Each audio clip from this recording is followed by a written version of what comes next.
Hey, what is up guys? Welcome back to my channel. Welcome back to another brand new, quick and easy old style recipe. In this recipe today, I'm going to be making some old fashioned pineapple drink or pineapple juice. Alright guys, fermented pineapple drink or fermented pineapple juice guys. This recipe is very simple and very easy. To start off, we're going to be needing some sugar. Here I have 1 teaspoon of sugar. 3 sticks of cinnamon, 3 cinnamon sticks, 7 cloves. This is 7 pieces of cloves guys. And I have the skin of a pineapple. This is 1 whole pineapple guys. The skin from 1 whole pineapple. Over here on my stove I have 8 cups of water that I'm gonna boil. Basically I'm just gonna add all my ingredients to the pot and we're gonna boil it. Okay guys, we're gonna boil it for about 15 minutes. And then we're going to turn the fire off and leave the mixture to sit on the stove for about 24 hours guys. 24 hours. This is a procedure I'm explaining to you guys. And after you leave your mixture to sit on the stove to ferment a little for 24 hours, you do not take anything out of the pot. You leave the pineapple skin, the cinnamon, the clove and everything in the pot.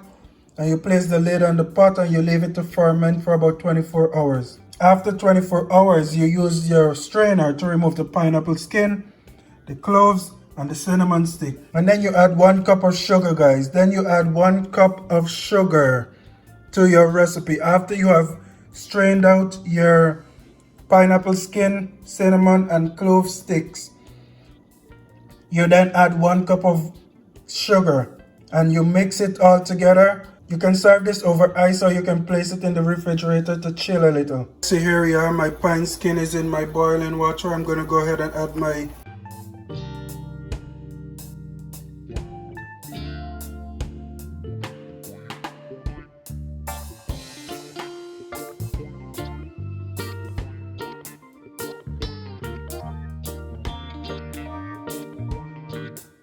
and I'm going to go ahead and let this boil for about 15 minutes and then I'll turn the stove off, place the lid on it and let it sit and ferment for about 24 hours. And after that is done, I am gonna go ahead and strain out the liquid from my mixture here, my recipe here, and then we're gonna add one cup of sugar and we're gonna mix that together and we're gonna serve over ice. Okay guys, so I'll check back in with you guys in about 24 hours. 1 day later.